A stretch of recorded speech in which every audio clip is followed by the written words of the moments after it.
Hello, everyone. I am Terry Kay of the Jewish Grandparents Network. Welcome to our holiday series with the one and only Jonathan Shmidt Chapman.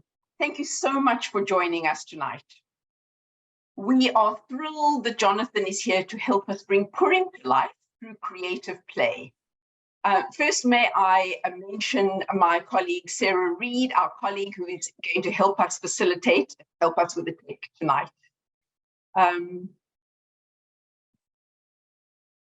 If you have a question, I invite you to write it in the chat box or to raise your Zoom hand, because we would love to hear from you throughout Jonathan's presentation tonight. So please go ahead and participate and write in chat or raise your Zoom hand, and we'll call on you and ask you to unmute. Now it is my great pleasure to turn the mic over to the president of the Jewish Grandparents Network, Eileen Vogelstein, who will introduce Jonathan. Over to you, Eileen. Thank you, Terry. I wanted to first of all say thank you for all of you for joining us. I see many faces who have been with us on our previous presentations when Jonathan has been here, so welcome back. And to all of our new friends and visitors, you are in for a treat. We're excited again to have Jonathan Shmidt Chapman with us again tonight. Jonathan is the founder of Ki'ilu Company, which is activating Jewish early childhood education through theater and imaginative play.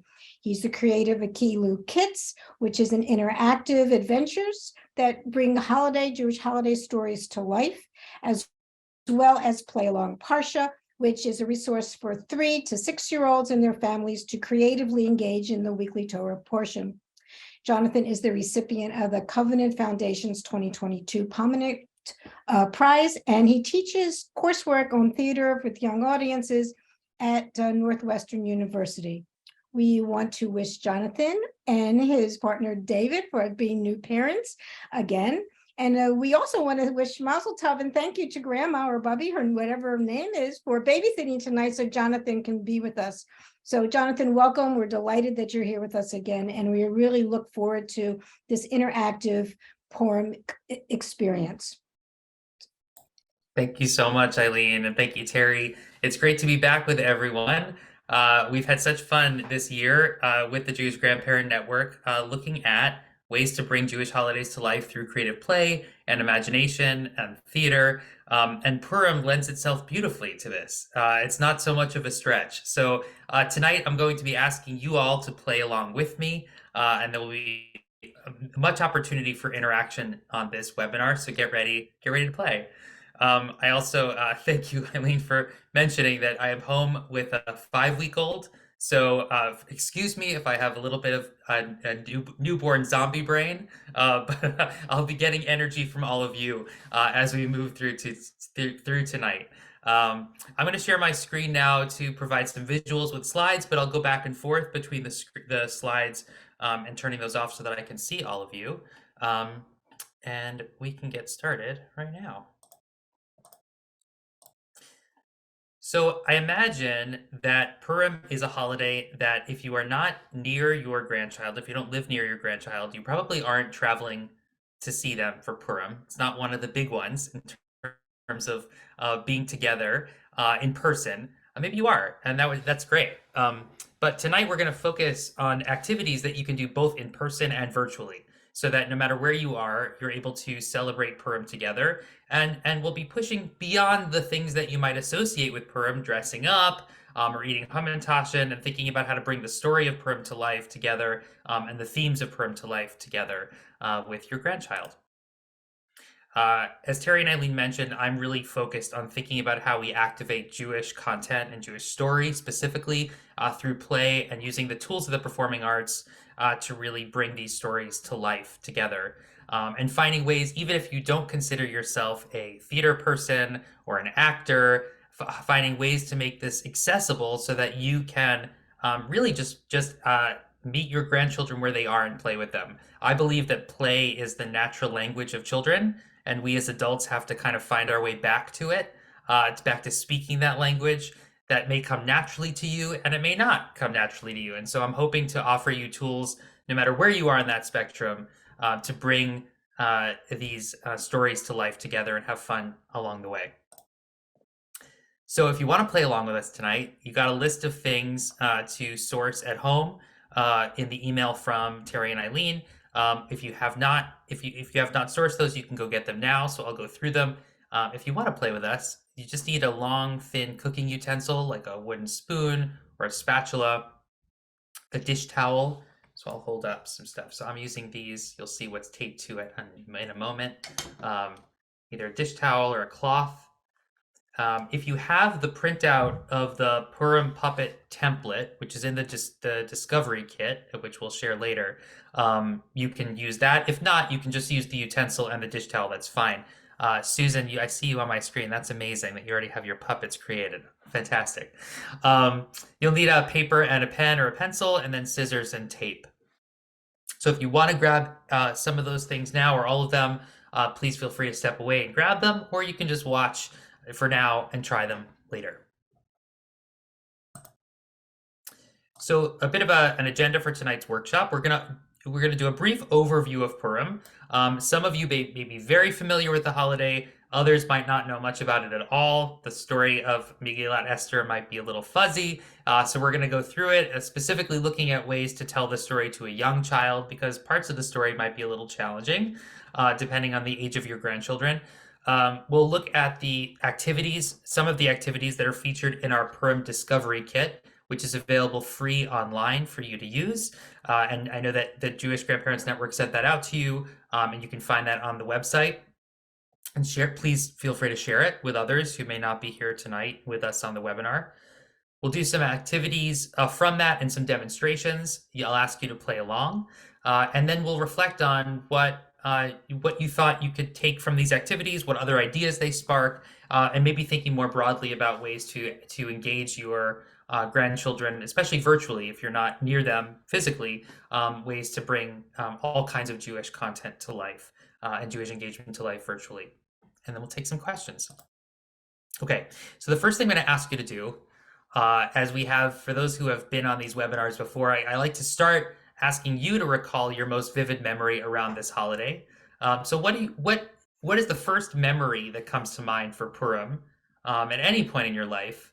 Most vivid memory of celebrating Purim, or what you associate with Purim if you don't have memories of experiencing it yourself, and just drop those in the chat. First thing that comes to mind. And we'll noise, eating Hamantaschen, dressing up as Queen Esther. Yeah, I love that. Costume made out of curtains. Parade, dressing up. Yes, hearing the Megillah read at shul, making a grogger, noisemaker, receiving a basket of Mishloach Manot. These are great. I have a very vivid memory of getting cast as King Achashverosh in probably my first play ever when I was 8 years old, and then getting strep throat the night before the show, and I wasn't able to be in the Purim play. Maybe that's what set me off on my career in theater. I'm trying to make up for that disappointment. Goldfish as Carnival Prize, great. Being in a Purim play. These are great. So a lot of actions associated with this holiday, things that we do together in community that bring the holiday to life through joy and fun and laughter and zaniness. And so we'll look at activities that kind of bring those ideas and themes to life.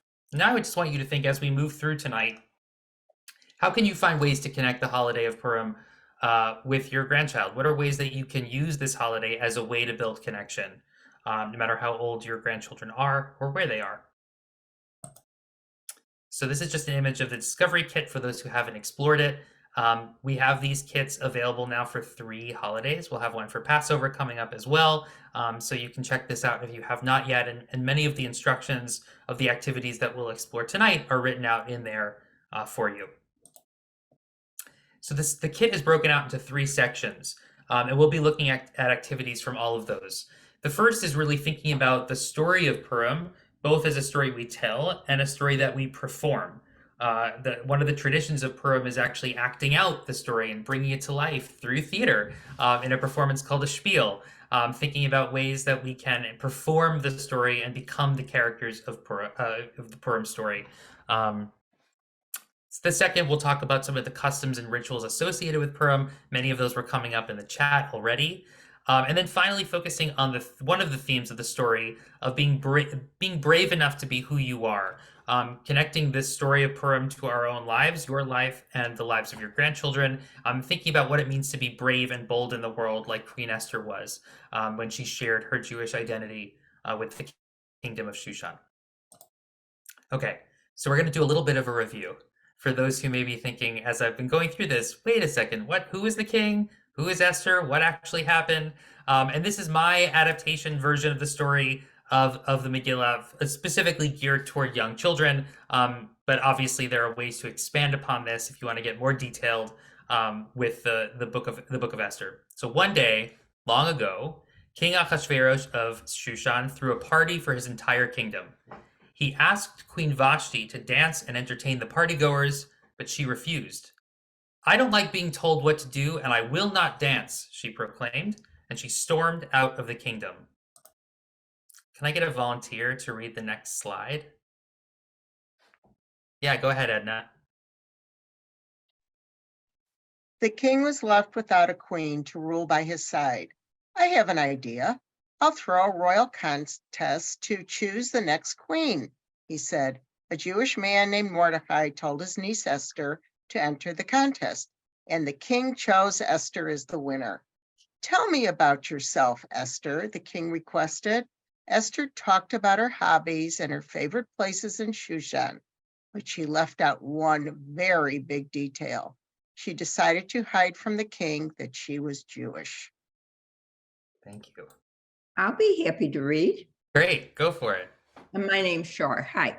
Later, the king's advisor, Haman, was walking through the town square, using his power to make people bow down to him.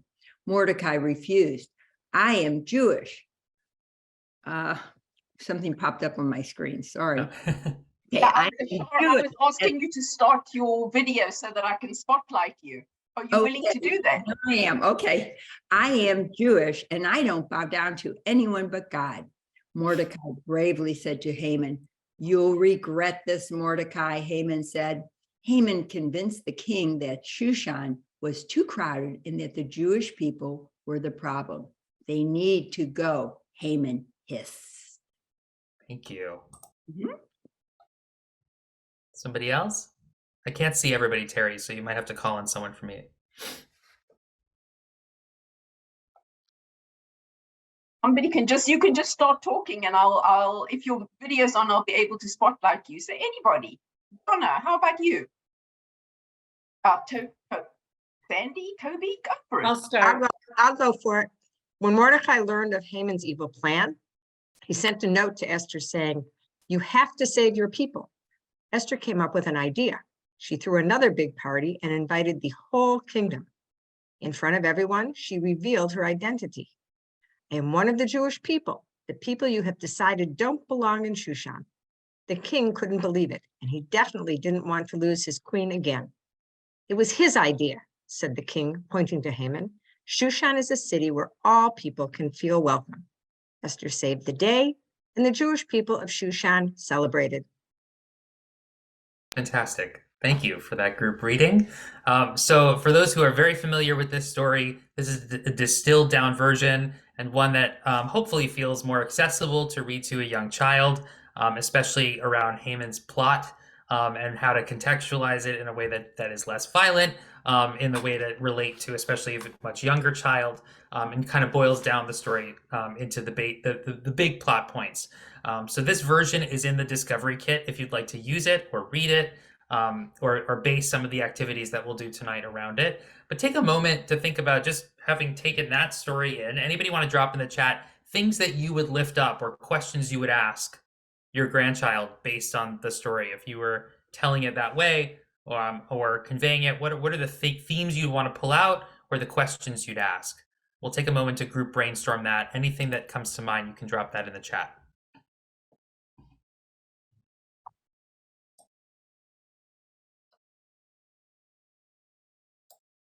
Great, highlighting Esther's bravery, what it means to be brave beyond superheroes. Great.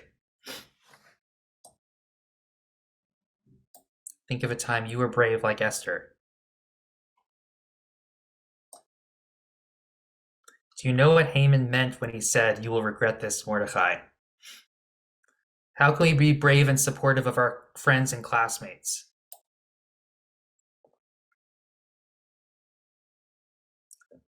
But also, no means no. And Vashti said no. Great. What would you do if you were Esther?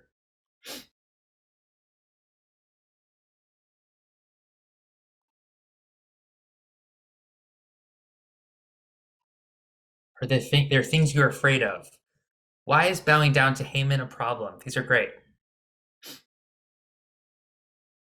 Okay, fantastic. And I'm sure others will keep coming in. Lots to mind here, both in terms of like understanding the story and ways to connect back to themes that may resonate for where your grandchildren are developmentally. Okay, so that's the straight story version, right? The storybook version, if you want to share it as a story. We're now going to look at it as a script because we talked about Purim being about the Purim Shpiel, the Purim play. I find that a lot of scripts that are available are too long and too challenging, especially for little kids. So I boiled the entire story down to 2 to 4 line scenes. There are 5 scenes. So hopefully this version is easy to use, even with a very young child. Actually, before that, yeah, we're going to play a game before that. Okay, so we're going to get warmed up to play with our script. And the way we're going to do that is through a game called Purim Character Emotion Charades. This may be a good acting warm-up or a way to explore the characters for kids who might be too young to even look at a script. We're going to play a version of it here, and then I'll offer some variations. So right now, the first thing we're going to do, we're really just going to practice with our face as a mask, as our actor. So I'm going to put up an emotion on the screen that relates to one of the characters in the story. And I want you to use your face to convey that emotion. And so we'll have a collage of that emotion across the Zoom screen. Make sense? Great. Okay, so shake out a little bit, get ready. And I'm going to put up the first one and get ready to create that emotion on your face.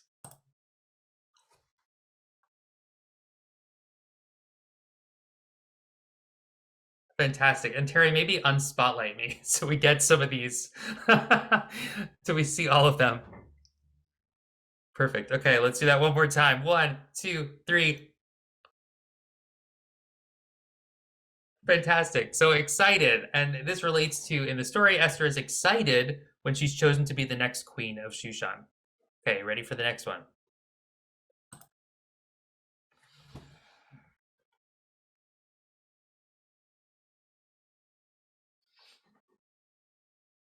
Got some great angry faces. So angry. Haman is angry when Mordecai won't bow down to him. Well done. Okay, here's the next one.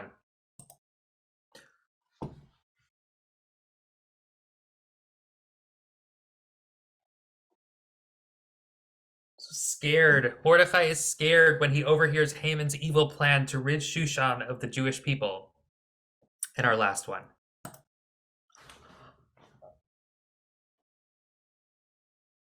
The king is surprised when he finds out that Esther is one of the Jewish people.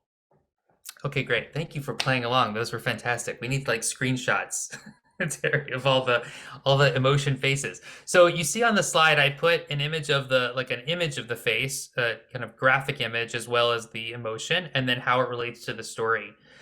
One way you could use these in a bunch of different ways. One way I propose is that you create like index cards or cards, flashcards of each of the emotions. Either draw them with your grandchild, have them draw that emotion, or you can write the word if they're reading, and then you fold those up and put them in a hat. And then one person pulls it out, does the emotion, and the other person has to guess the emotion or guess the character from the story. And this is a great game that can be done over Zoom as well. You each create those cards while you're on the screen together. You put them in your own hat. You pull one out, the other person doesn't see it, and then you perform that emotion and the other person has to guess. And it's a way to both sort of prepare, as an actor, thinking about how to embody a character through these emotions and connecting emotional intention to the characters in the story, kind of the building blocks of being a performer. And it's also just funny and silly. And you can add emotions to it. You can take responses and ideas from your grandchild of other emotions to add or other emotions they heard in the story. Maybe brave, maybe frustrated, embarrassed. That they can be added from things that they connect to in the Purim story, and then add those to the game. Okay, great. Okay, so now we're going to play with this script that I'm providing you of 5 scenes to tell the whole story of Purim with just a few lines. I'm going to need 5 volunteers to be the 5 characters in the story. Let's see, We've got one. Toby, whoever unmutes, you're it. Toby, you're on. I'll do it. I'm happy to be the king. Great. So we've got our king. Who's going to be our Vashti? I'll be Vashti. That's Susan. Sandy or Sandy. Sean? Sandy. Sure, I'll be anybody you want me to be. Sure, Okay. flexible. I'll be So Shar, Mordecai. great. So Joe's going to be our Mordecai. Shar, you'll be our Esther, and then we just need a Haman. Ooh. Nobody ever wants to Woo. Edna, great, perfect. I'll be Okay. Haman. So you have the lines up here on the screen, and they're just a few per scene. The images you see are of puppets that we're going to play with in just a moment that are found in the kit. So when you are ready, the first scene is between King Achashverosh and Vashti. And let's take it away. Vashti, dance for all of our guests. I'm tired of you telling me what to do. I don't want to dance. I quit. I need a queen to help me rule the kingdom. Would you be my queen? Oh, yes, I will. But I won't tell him. I'm not going to tell him that I'm one of the Jewish people. My niece is the new queen of Shushan. I don't care who you are. You must bow down to me. I am a proud Jewish person, and I'll never bow to you. You'll never get away with this. You'll see. I think you should tell all the Jewish people to leave this city. It's way too crowded anyway, Your Majesty. You are right. Good idea, Haman. What am I going to do? I have a plan. Let's have a party. Esther, this is the best party you've ever thrown. Well, too bad it will be my last one because I am one of the Jewish people. And you ordered me also that we must leave. That will never happen. I take it back. Shushan is now and will always be a city for all people. Yay. Fantastic. Beautifully read. Beautifully read. So see, we don't need to read the whole Megillah. We can do it in 1 minute. The whole Megillah in 1 minute. The whole Megillah in 1 minute. So yeah, I mean, that really boils down the essential plot points of the story in just a few short scenes. And so here, before we get into performing them, using puppets, think about ways that you can act that out with your grandchildren. Those are short enough lines that hopefully they're easy to rehearse. You can each know what you're going to say in one scene, you practice it, and then you perform it. They're short enough that hopefully they can be, memorized or get the gist of it. There's not that much to remember. But if memorization is hard, I mentioned this in a previous webinar, another way to do this is just use a recorder or voice memo on your phone and speak the lines into the phone.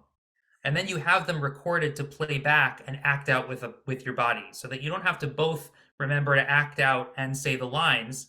That's a really effective tool with especially young kids and learning how to perform and play. They can record the lines, get it right, on an audio recording, and then in playing it back, they get to pretend to be the character along to their lines without having to do both. But if your grandchild is ready to perform, hopefully the script is short enough and easy enough to remember that you can really play with it, and hopefully remember the arc of the story in a very short format. So you can, oh yeah, Shar, you have a question? Yeah, Jonathan, more comment. I thank you. Well, first of all, mazel tov on your new baby, but I thank you for being so open because I have 2 grandsons, 4 and 6. 6-year-old would love, he'll do all the parts and, elaborate. The 4-year-old will be about 30 seconds, he'll be out of there. So you were alluding to this, and maybe I'm jumping the gun by saying it's very impromptu. And I like to let my grandchildren lead the way. They may go into making a jail or something, so, and that might be okay too. Maybe they'll put Haman in jail. I don't know. So I'm just throwing that out. Exactly. I mean, these are all suggestions, and I would always recommend to go child-centered and let them lead and run where they're excited and going. And then there are also ways to adapt for different age kids.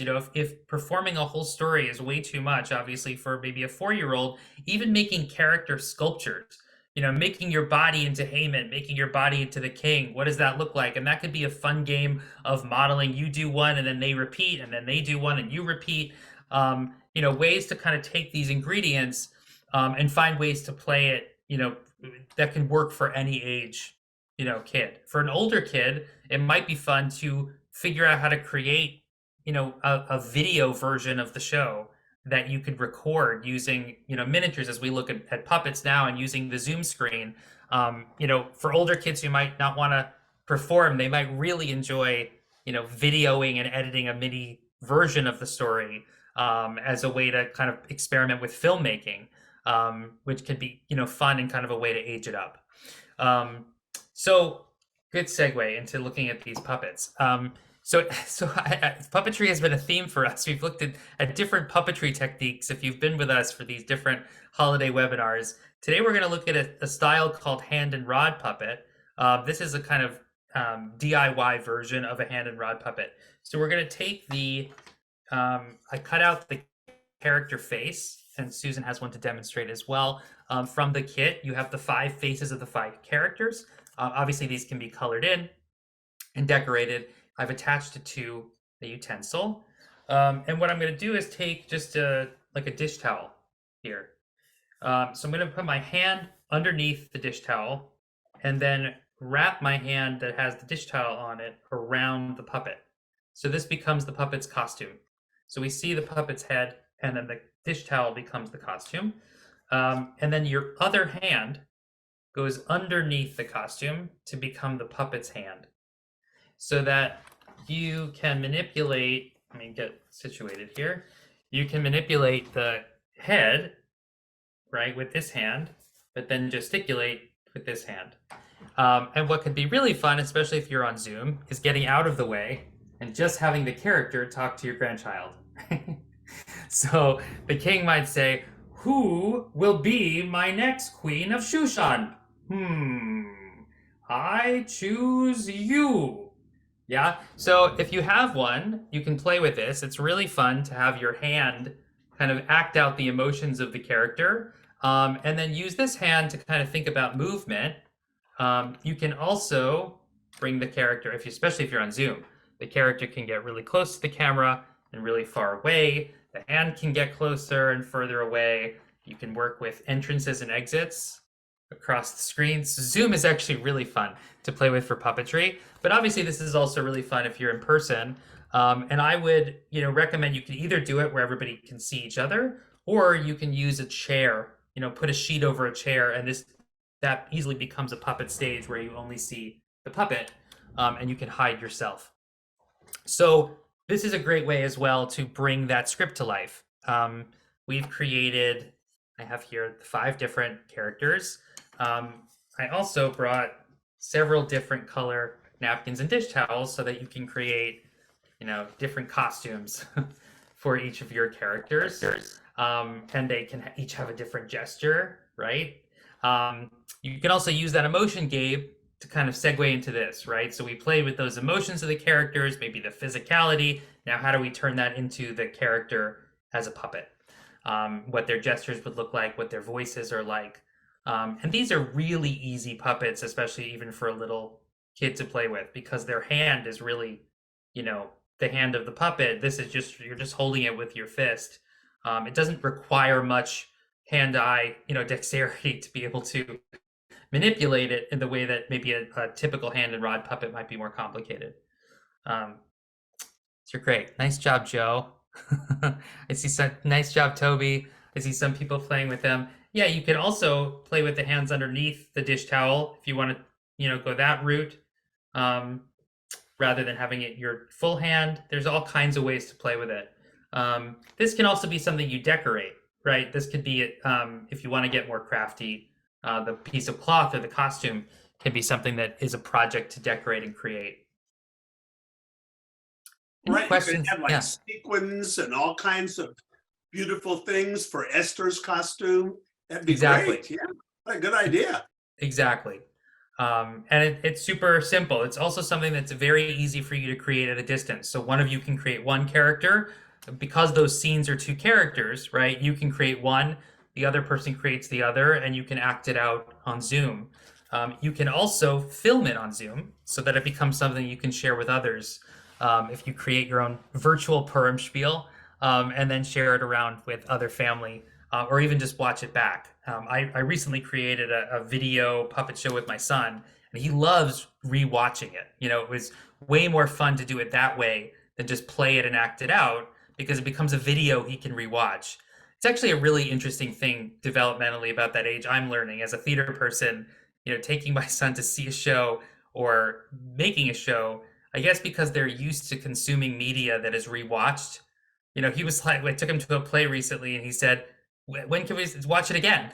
Like, he can't, it just happened, you know, it's ephemeral, but he wanted to rewatch it and rewatch it. So filming the activity is a way to then play with getting to see it over and over and learning the story that way, in addition to just acting it out, then getting to watch it and retaining it.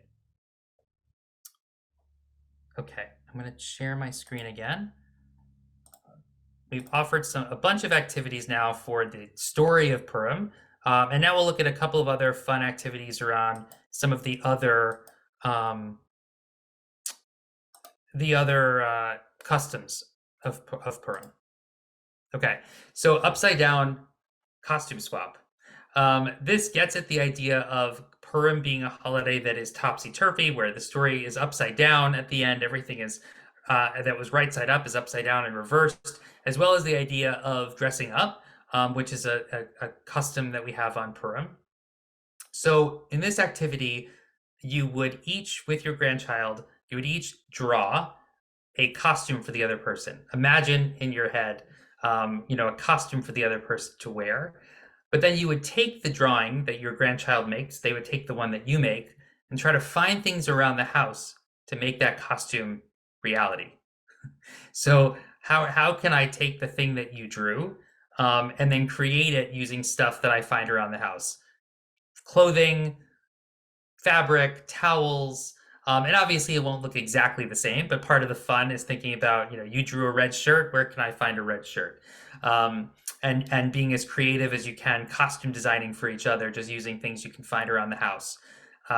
This is obviously something that can be done in person, but virtually you can each draw together on Zoom, hold up your drawings, and then go away, bring things back to the computer, and reveal your costume to each other. And I'm sure your grandchild would get a huge kick out of drawing something that you then try to figure out how to wear and put on, and bringing their drawing and their idea to life. So yeah, so one way to play with costumes and dress up that's a little, you know, outside of just, you know, dressing up as their favorite TV character or whatever they're going to be for Purim, a way to use things around the house and play together. And there's obviously lots of variations to that activity. So the idea of giving Mishloach Manot, baskets of food and treats to each other, that's one of our traditions on Purim. We've reimagined it here as an activity around messages of love, Mishloach Manot. So how can we, instead of just giving food and treats and filling baskets with those things, how can we create a box filled with messages of love for each other? There's a bunch of variations we offer in the kit for this. So this would be, you know, you can write on different pieces of paper things that we love about the other person, things that, you know, your grandchild loves about you, things you love about them, things that you love to do together, or things that they love about, you know, favorite hobbies that they have. This can also be something that you create for someone else. So if you together create a surprise message of love, Mishloach Manot, for the child's parent or their sibling, and it's something you can collaborate on together. And inside a box that you can decorate, you can put messages in, you can put pictures, you can put objects, and so it becomes a yeah, a basket of love of things that then the other person opens and enjoys, that reveal things about the way that their grandchild or they that they love about each other. So this may be a better an activity for slightly older kids who are able to write or draw. For a younger child, it's something you can create together and give to somebody else. And it's a way to reimagine the Mishloach Manot as something you can do at home with each other and make it more about feelings, rather than the stuff, the food that you'd put inside. Yeah, Terry, go ahead. I just wanted to ask if you wouldn't mind pausing for a moment to see if anybody has any questions, and friends, just unmute yourselves.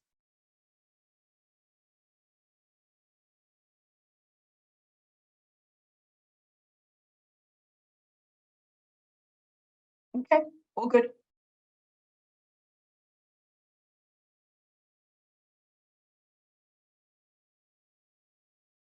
Now you're muted, Jonathan. Thank you. I knew I was going to do that.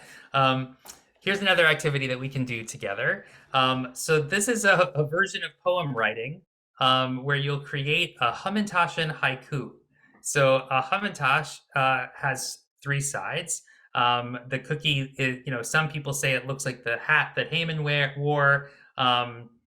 In Hebrew, it's Haman's ears, right? Yeah. So with the idea of the Hamantash being a triangular cookie and 3 sides, the haiku, if you're familiar with a haiku poem, has 3 lines. It's a 5-syllable line, a 7-syllable line, and a 5-syllable line. So we're all going to take a moment to write a haiku. And we're going to use our writing to think about the themes, the questions that came up from the story before, maybe something that you are proud of about yourself, or a way to represent who you are in a haiku or how you're feeling today. Think about that, or even responding to the question of what makes you brave? What are the things that you were publicly brave about who you are? It can be silly, it can be serious. But in the way that you write it, the first line has 5 syllables, the second line has 7, and the third has 5 again. So take a few minutes. Can you give us an example? Because I don't know how to do this. Yeah. Let me give you an example. I think we wrote one in the kit. Let me read it to you. So, okay, the example we give in the kit. I like to dress up. I wish I had wings to fly. My eyes are dark green. So I like to dress up, 5 syllables. I wish I had wings to fly, 7 syllables. My eyes are dark green, 5 syllables. Yeah? So it's a 3-line poem. You're counting 5, 7, 5. And take a minute to write your poem.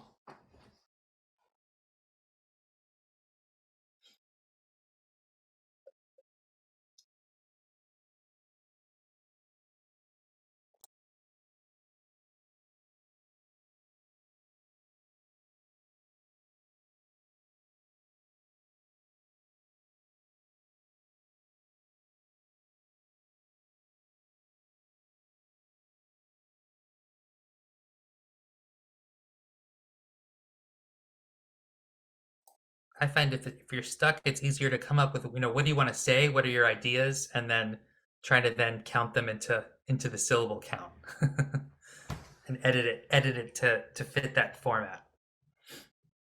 Oh, great. We have some coming in already. Fantastic. Phil, would you read yours out loud, or Phil or Ruth? If you're willing. I want to eat some. Give me some Hamantaschen. Love to eat them now. Fantastic. Yeah, Joe, go ahead. I am brave. Are you? We can be brave together. We always are strong. Beautiful, beautiful. Sandy, go ahead. Oh, you're muted. Yeah, there you go. I know, I hit the wrong button. Sorry. Choose to be Jewish. Esther was brave for us all. We prevailed. Let's dance. Fantastic. Yeah, Susan, go ahead. Oh, you're muted.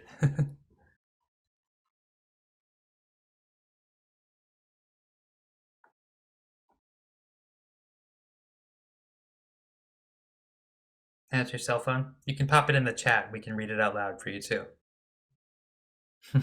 A couple have come into chat, a couple more have Yeah. come in. Yeah. You want to read some aloud, Terry? No, you go ahead. Okay. You can charge, yeah. Paula has, I think of courage, but sometimes they are mere thoughts. I must take action. Fantastic. A joy. Oh, yeah, Toby, go ahead. My superpowers are being real flexible and patient and kind. Beautiful. Donna, did you want to read yours out loud, or Harold and Elaine? Sure, I will. A joyous Purim, costumes, noise, and merriment. Haman's defeat celebrated. Fantastic. Yeah, go ahead, Susan. You think you can unmute? Oh, no, you're still muted. It worked before. Let's see if this works. I can try that. Yeah, go ahead, Rizal.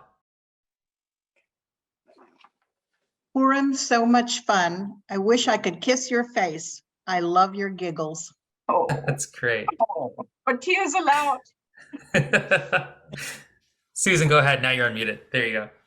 I love to eat Hamantaschen, especially the ones made with pastry dough. I can't buy them anymore.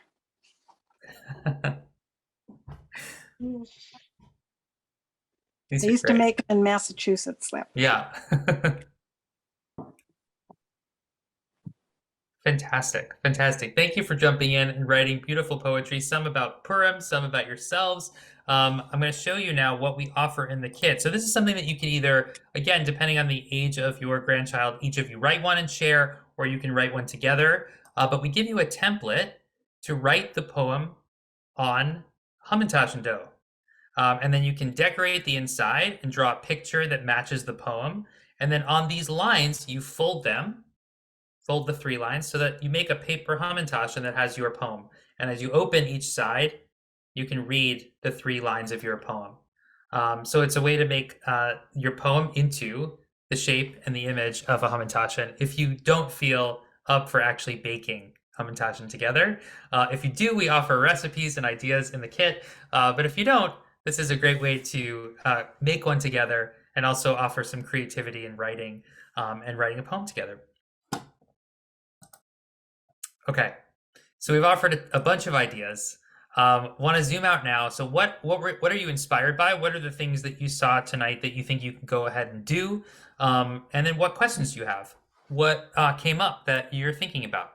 I'm going to stop my share. And I just want to say too, I really appreciate everybody jumping in. It's so much more fun when these are participatory. And I love hearing all of your ideas. It's fun that we get to be creative, and I get to see your ideas first before then you go off and take these to play with your families and your grandchildren. So thank you. Any questions, comments, things that you might take or adapt or use? Fill in roots, costumes. Yeah, go ahead, Joe. I just want to say this is my first time being on one of these, and this is fantastic. Thank you so much. Really is wonderful. Thank you for saying that. Yeah, we've been really trying to think of ways to make the holidays accessible and fun, and use these kind of creative activities to bring them to life, and also empower you to feel that you can, even if it's a small activity, a bigger one, be able to lead these on your own. And this is a plug, as we always say, to encourage you to share with us things that you do, whether it's pictures of the activity in action or just anecdotes of when you use them. We love to hear, after these webinars, what actually worked and what you tried. Please feel free to email us and reach out. And I know Terry will share that information. I have a question. Yeah. How do you respond when children say, or a child says, why did Haman want to get rid of the Jews? This came up with, I watched Fiddler on the Roof with my granddaughter, and she was so shocked when, in the wedding scene, when the Cossacks came in and burned the place down, and go, why would they do that? Why didn't they like the Jews? Why did they want to get rid of them? Yeah, and I think this is a question about age and development and what you feel, your grandchild is ready for. I mean, I think there are ways to expand it out and to say, across time, there have always been people who exclude other people. Is there a time that you felt excluded where somebody didn't include you? A way to relate it back to them, or you can be more specific. I think that this comes up, in a lot of our holiday content when we had the same conversation around Hanukkah, and the idea that there are others who wouldn't want us to be publicly Jewish, and how to use that as a way to kind of spin it around and say that's why we celebrate these holidays. It's why we shine our light as Jewish people, why it's important to feel proud of our customs and our traditions, and why we believe and we hope that others believe there's room for everybody to practice what they want to practice and be who they are.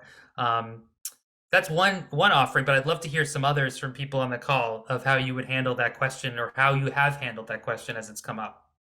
Great, thank you.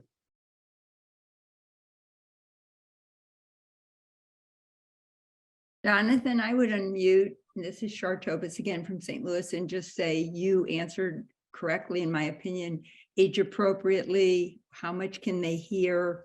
I think there's a tendency for adults to over tell the kids, which might be too much. This is from an early childhood background, and stick with what is appropriate for your own grandchildren and the age.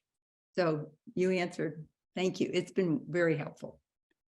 Thank you. I feel though, with all these kits we've been offering, what I hope is age appropriate adaptations of story, because I think it's really important to introduce kids of all ages to these stories and why we celebrate the holidays and not just the customs.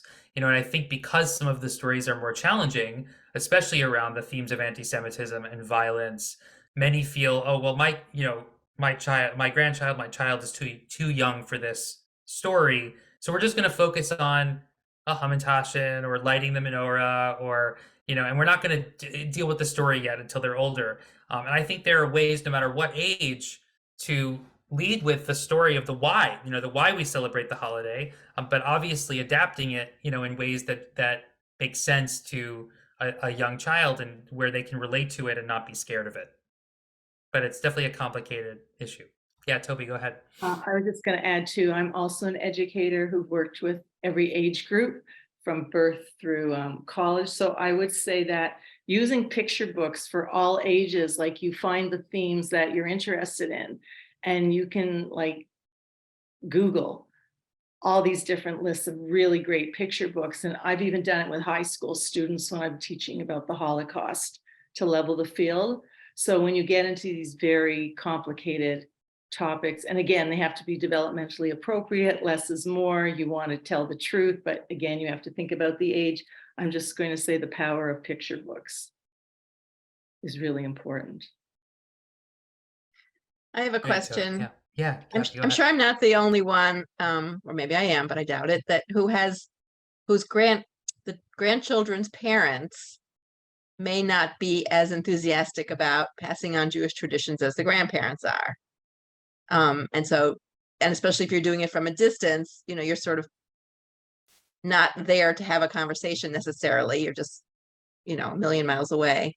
Just curious to hear how people have navigated that.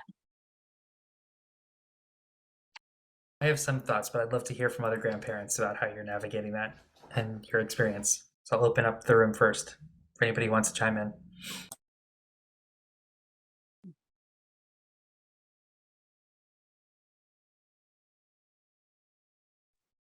Just to say, I'm in a similar position. We are all a Jewish family from birth, but they have more recently decided to raise their children in a different faith, and we respect that. But yeah, I feel like I wasn't born to be necessarily the teacher and the leader every time I open my mouth, So now I don't really have to do anything different but be what we are. But right, how to keep it strong without stepping on what they're doing too. Respect them. But yeah, we want the life that we started out having, and it's taken there's a fork in the road. There's more than one road going on now. So yeah, but yeah, we're proud of who we are. We're good people. They're still good people.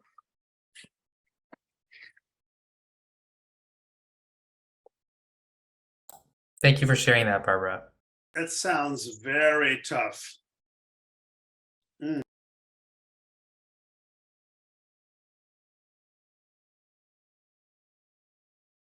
think Susan unmuted. Susan, did you want to share?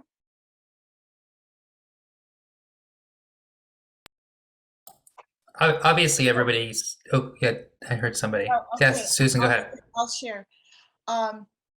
So my grandchildren live in our house. They're in the back and we're in the front. And when they were in the Jewish preschool, it was easy to be sharing all the Jewish stuff. And now they're in their, elementary school. And then they decided they didn't like Hebrew school. So now I'm sort of readjusting my ways, and I'm trying not to be, as this other lady said, I'm trying not to be too judgmental. And we do Shabbat on Friday nights, but it's sort of harder and harder. Like we have to be true to ourselves, as you said, and we've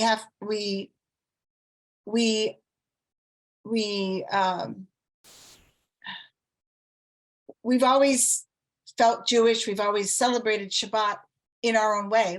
We're very, I guess, reform conservative, kind of, we do our own thing. But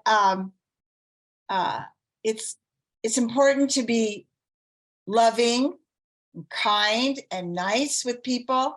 And the PJ library books are fabulous because we can read wonderful stories together.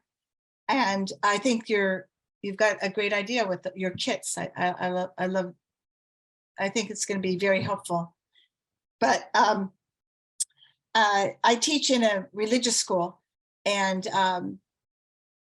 the song Haman was a wicked man, and Haman was his name, sir, and he wanted to kill all the Jews. Well, we're singing this song, and it's like the story is about the violence. And when it's in a song, I guess it's a little more acceptable, I guess is the word for the young kids. And then I've written, Meet the Hamantaschen is a new PJ library book that's really adorable. And I found it to be really kind of a little twist on this Purim story. So I'm writing up a play with I'm going to probably readjust after reading your play. But I think, but with the grandchildren, I will say this. We had our family over for Hanukkah, and we all took parts in that play, in making the play, the story of the goblins, the Hanukkah goblin stories, that book. And even though it's kind of a little scary for 3 and 4-year-olds, it's fantastic for elementary school. And we all took parts, and we all read out loud, and we all did it as kind of a talking play, as a reading play. And that was great. So I'm getting inspired to do that again for Purim. Yeah. That's great. And there's so much in there. I just want to close by saying a couple of things. I think that for all kinds of families, theater and play and story can be a bridge into Jewish tradition, whereas maybe religious practice is more uncomfortable. That's been my experience with multi-faith families, with families where there's a wall that's immediately put up around, well, I don't want you to tell my children that this is the way to do it. That by kind of being open and leading with introducing story and themes, and how these ideas from our culture and tradition can resonate across cultures and practices, and introducing it through play and story can be a way to bridge some discomfort depending on family and practices, that it can become a language that we can share together in that way. The other thing is, to Susan's point, I think it's important for us to interrogate and revisit some of these things that we take as tradition.